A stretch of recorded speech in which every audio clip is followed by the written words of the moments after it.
इतिहास की किताबों में ना शांति और संधियों के अध्याय बड़े गर्व से पढ़ाए जाते हैं। हाँ, ऐसा लगता है कि शांति ही हमारा मूल स्वभाव है। बिल्कुल।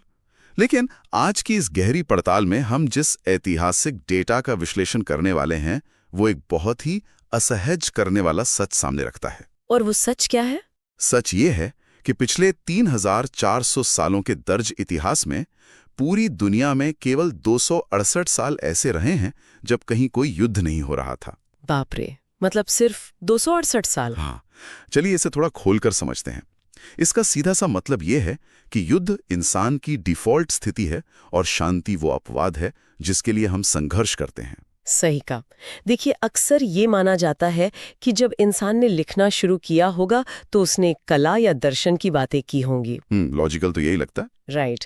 लेकिन दुनिया के जो सबसे पहले लिखित दस्तावेज हमें मिले हैं ना, 3000 ईसा पूर्व के सुमेरियन क्ले टैबलेट्स, उनमें युद्ध का ही विस्तृत वर्णन है। अरे वाह, मतलब शुरुआती युद्ध से हुई। एकदम ऐसा लगता है जैसे लिपि का आविष्कार ही इसलिए हुआ ताकि विजेता ये दर्ज कर सकें कि उन्होंने किसे मारा और क्या लूटा। ये मानव मनोविज्ञान का बहुत स्याह पहलू है और यही आज की हमारी इस पड़ताल का मिशन है। हम 5000 सालों के इतिहास का सफर तय करेंगे, मेसोपोटामिया की धूल से लेकर आज के साइबर वॉरफेयर तक। बहुत दिलचस्प होने वाला है ये। हाँ, हम जानेंगे कि इंसान तलवार से, तोप और बम से ड्रोन तक कैसे पहुंचा। जब मैंने ये प्राचीन दस्तावेज पढ़े तो मुझे लगा पहला युद्ध किसी धर्म या साम्राज्य के लिए हुआ होगा। लेकिन ऐसा था नहीं, है ना? बिल्कुल नहीं। 2450 ईसा पूर्व में लगाश और उम्मा के बीच जो पहला दर्ज युद्ध हुआ वो पानी के लिए था। नहरों के अधिकार के लिए। राइट। हाँ, सिर्फ पानी के लिए। ये दिखाता है कि तकनीक कितनी भी बदल जाए, संघर्ष अक्सर बुनियादी संसाधनों के लिए ही होता है। आज भी दुनिया के कई विवाद पानी के ही इर्द गिर्द हैं। सही बात है। लेकिन प्राचीन काल में युद्ध के मैदान में असली बदलाव तकनीक से नहीं बल्कि फॉर्मेशन से आया था। आप प्राचीन ग्रीक सेनाओं के फैलेंक्स फॉर्मेशन की बात कर रहे हैं ना? बिल्कुल। फैलेंक्स कोई भीड़ नहीं थी। अगर मैं इसे आज के जीवन से जोड़ूं तो फैलेंक्स एक टेम्पर्ड ग्लास की दीवार की तरह था। टेम्पर्ड ग्लास मतलब सैनिक अपनी भारी ढालों को जोड़कर एक अभेद्य दीवार बना लेते थे। सामने से ये लोहे की ईंटों जैसी मजबूत थी, लेकिन एक बार किनारे से टूटी तो पूरा ग्लास चकनाचूर। राइट। और यही रोमन साम्राज्य का लीजन सिस्टम बाजी मार ले गया। हाँ, रोमन लीजन तो एक लचीले जाल या लोहे की चेन की तरह था ना। एकदम सही। यहाँ जो बात सबसे हैरान करने वाली है वो ये है कि रोमन लीजन ने कमान का विकेंद्रीकरण कर दिया था। डिसेंट्रलाइजेशन युद्ध के मैदान में। हाँ, अगर जाल का एक हिस्सा टूट भी जाए तो बाकी का हिस्सा लड़ सकता था। लेकिन एक तरफ जब पश्चिम में ये खौफनाक फॉर्मेशन बन रहे थे, भारत में कुछ और ही चल रहा था। अच्छा, आप 2300 साल पहले चाणक्य की बात कर रही हैं। बिल्कुल। उनके अर्थशास्त्र में कूटनीति का एक बहुत अलग विज्ञान है। हाँ, वो साम दाम भेद और दंड वाला सिद्धांत। जब मैंने पढ़ा तो लगा ये तो बस शांति का संदेश है। नहीं, कौटिल्य की सोच युद्ध को दयालु बनाने की नहीं थी। उनकी नजर में युद्ध एक बहुत महंगा सौदा था। संसाधन और समय की बर्बादी। राइट। एकदम। इसलिए उन्होंने साम दाम और भेद को ज्यादा महत्व दिया। बिना लड़े जीतना सबसे सस्ता और प्रभावी तरीका है। बिना लड़े जीतने की बात तो ठीक है, लेकिन जब लड़ना ही पड़े तो इंसान की रणनीतिक सोच कितनी घातक हो सकती है, ये 216 ईसा पूर्व के बैटल ऑफ कैने में दिखता है। ओहो, हैनिबल का वो मास्टरपीस। बिल्कुल। हैनिबल ने रोमनों के खिलाफ डबल एनवेलपमेंट यानी दोनों तरफ से घेरने की रणनीति का इस्तेमाल किया। उसने अपनी सेना के बीच वाले हिस्से को जानबूझकर पीछे हटने दिया था ना? हाँ, और रोमन जोश में आगे बढ़े और जाल में फंस गए। फिर हैनिबल ने किनारों से उन्हें घेर लिया। एक ही दिन में 70,000 रोमन मारे गए। 70,000, वो भी बिना बारूद के। हाँ, सिर्फ शारीरिक श्रम और तलवारों से। ये दिखाता है कि रणनीति आधुनिक हथियारों से ज्यादा खतरनाक हो सकती है। सही कहा। और मध्यकाल तक आते आते ये रणनीति एक नए उत्प्रेरक से जुड़ गई। रोम के पतन के बाद की बात कर रही हैं? हाँ, 476 ईस्वी के बाद युद्ध सिर्फ जमीन के लिए नहीं रहे, अब धर्म और आस्था मैदान में आ गए थे। 1095 ईस्वी में पोप अर्बन द्वितीय का वो भाषण याद आता है? बिल्कुल। डेउस वोल्ट यानी भगवान की इच्छा। इस एक विचार ने 200 साल लंबे क्रूसेड शुरू कर दिए। अब सैनिक राजा के लिए नहीं, सीधा स्वर्ग में जगह पक्की करने के लिए लड़ रहे थे। और इसी दौर में एशिया में चंगेज खान एक अलग ही मनोविज्ञान का इस्तेमाल कर रहा था। खौफ की रणनीति। हाँ, मनोवैज्ञानिक युद्ध। उसने निशापुर जैसे शहरों की जो संपूर्ण तबाही की, वो सिर्फ क्रूरता नहीं थी, वो संसाधनों का क्रूर प्रबंधन था। मतलब वो बिना लड़े दुश्मन को डराकर सरेंडर करवाना चाहता था। एकदम सही। खौफ घेराबंदी से बहुत सस्ता पड़ता है। लेकिन अगर मध्यकालीन हथियारों की बात करें तो यहाँ बात सच में बहुत दिलचस्प हो जाती है। 1415 का बैटल ऑफ एजिनकोट। जहां युद्ध का पूरा गणित ही पलट गया था। बिल्कुल। जरा सोचिए, मध्यकाल का जो नाइट था वो 70 पाउंड के आर्मर में उस जमाने का एक वॉकिंग टैंक था। राइट। आम तलवार तो उसे खरोच भी नहीं सकती थी। लेकिन फिर आया 6 फीट लंबा एक साधारण सा लॉन्ग बो। ये वैसा ही है जैसे आज का एक सस्ता ड्रोन करोड़ों के टैंक को तबाह कर दे। लॉन्गबो जो बॉडकिन तीर होते थे ना जी, वे सीधे लोहे को छेद देते थे। और उस दिन तो भूगोल ने भी कमाल किया था। हाँ, वो भारी बारिश और कीचड़। बिल्कुल। वो भारी शूरवीर कीचड़ में गिरे तो अपने 70 पाउंड के वजन से उठ नहीं पाए। यानी महज 6000 थके हुए अंग्रेजों ने 36,000 फ्रांसीसी सैनिकों को हरा दिया, सिर्फ एक लकड़ी के धनुष से। तकनीक का कमाल। और इसी दौर में मंगोलों ने इतिहास का पहला बायोलॉजिकल वॉरफेयर भी किया। बायोलॉजिकल वॉरफेयर उस जमाने में? हाँ, कफा शहर की घेराबंदी में उन्होंने ट्रिब्यूशेट का इस्तेमाल किया। वो पत्थर फेंकने वाली विशाल मशीन। राइट। लेकिन उन्होंने पत्थरों की जगह प्लेग से संक्रमित लाशें शहर की दीवारों के अंदर फेंक दी। अरे बाप रे। और कई इतिहासकारों का मानना है कि वहीं से भागते व्यापारियों के जरिए पूरे यूरोप में ब्लैक डेथ फैली। एक शहर की दीवार पार करने की जिद ने दुनिया की जनसंख्यिकी बदल दी। और दीवारों का स्थायी समाधान तो फिर चीन से आया बारूद। 1453 में कॉन्स्टेंटिनोपल की दीवारें बारूद के सामने ढह गईं। जो 1000 साल से अजेय थी, यहीं से आधुनिक युद्ध शुरू होता है।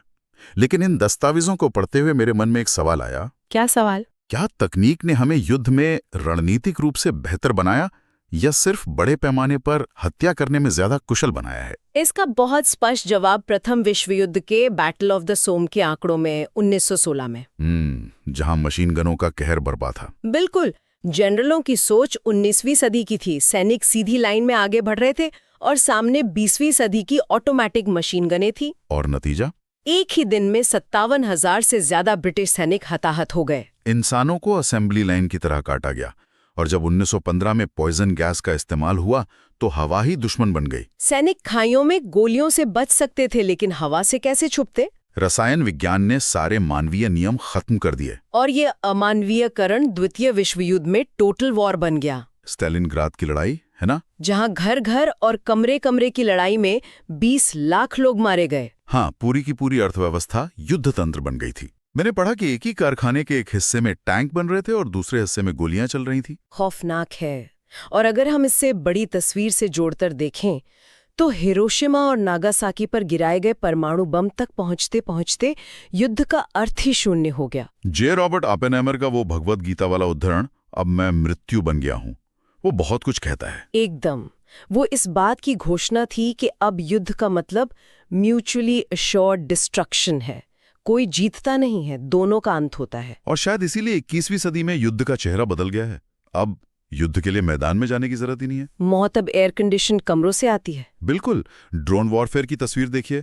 नेवाडा में बैठा एक सैनिक 7000 मील दूर जॉयस्टिक से मिसाइल गिराता है और रात को आराम से परिवार के साथ डिनर करता है। युद्ध और घर के बीच की रेखा बिल्कुल धुंधली हो गई है। और मानसिक दूरी भी। लेकिन ड्रोन से भी खतरनाक तो आज साइबर वॉर है। हाँ, ईरान के परमाणु कार्यक्रम पर हुआ स्टक्सनेट वायरस का हमला इसका सबसे बड़ा उदाहरण है। ये कैसे काम करता था? क्या डेटा चोरी होता था? नहीं, इस वायरस ने ईरान के सेंट्रीफ्यूजेस को हाईजैक कर लिया और उनकी स्पीड इतनी बढ़ा दी कि मशीनें खुद टूट गईं। अरे वाह, और किसी को पता नहीं चला? सबसे शातिर बात यही थी कि कंट्रोल रूम की स्क्रीन पर सब कुछ नॉर्मल दिख रहा था। मतलब बिना एक गोली चलाए दुश्मन को सालों पीछे धकेल दिया। बिल्कुल। लेकिन आधुनिक तकनीक के साथ हमें हथियारों की सीमाएं भी देखनी होंगी। अफगानिस्तान का उदाहरण ले लीजिए। जहां अमेरिका ने 20 साल और $2.3 ट्रिलियन खर्च किए और दुनिया के सबसे आधुनिक हथियार इस्तेमाल किए, लेकिन नतीजा क्या हुआ? 11 दिन में सत्ता वापस उसी तालिबान के पास आ गई। ये दिखाता है कि तकनीक जमीनी हकीकत और विचारधारा को हमेशा नहीं हरा सकती। तो इस सब का असल मतलब क्या है? इन 5000 सालों के इतिहास से हम क्या सीखते हैं? यहाँ से कुछ शाश्वत सत्य निकलते हैं। पहला सत्य, तकनीक बदलती है, इंसान नहीं। कांस्य युग के राजा हों या आज के नेता, सब डर, लालच और अहंकार के कारण ही लड़ते हैं। और दूसरा सत्य ये है कि जो युद्ध की घोषणा करते हैं वह नहीं मरते। अब अलेक्जेंडर आगे आकर नहीं लड़ता। राइट, सरहदों पर 19-20 साल के बच्चे मरते हैं। और तीसरा सत्य जो सबसे चौंकाने वाला है वो है नागरिक मौतों का प्रतिशत। मैंने आंकड़े देखे थे। पहले विश्व युद्ध में 90% मरने वाले सैनिक थे। द्वितीय विश्व युद्ध में 50% नागरिक हो गए। और आधुनिक युद्धों में 90% मरने वाले नागरिक हैं। हथियार जितने सटीक हुए, आम लोग उतने ही ज्यादा मरे। ये बहुत बड़ी विडंबना है। शायद इसीलिए डिप्लोमेसी यानी कूटनीति बहुत जरूरी है। अगर हम वर्साई की संधि देखें तो उसमें जर्मनी को अपमानित किया गया था, जिसका नतीजा द्वितीय विश्व युद्ध के रूप में सामने आया। बिल्कुल। लेकिन द्वितीय विश्व युद्ध के बाद मार्शल प्लान आया। जीते हुए देशों ने दुश्मनों को कुचलने के बजाय उनका पुनर्निर्माण किया। और आज वे जर्मनी और जापान दुनिया की सबसे बड़ी अर्थव्यवस्थाओं में हैं। यह एक बहुत ही महत्वपूर्ण सवाल खड़ा करता है। क्या कागजी संधियों से ही दुनिया बचती है या एक अकेला इंसान भी दुनिया बचा सकता है? आप वासिली आर्किपोव की बात कर रहे हैं ना? हाँ, 1962 के क्यूबन मिसाइल क्राइसिस के दौरान क्या किया था उसने? वासिली एक सोवियत पनडुब्बी पर था।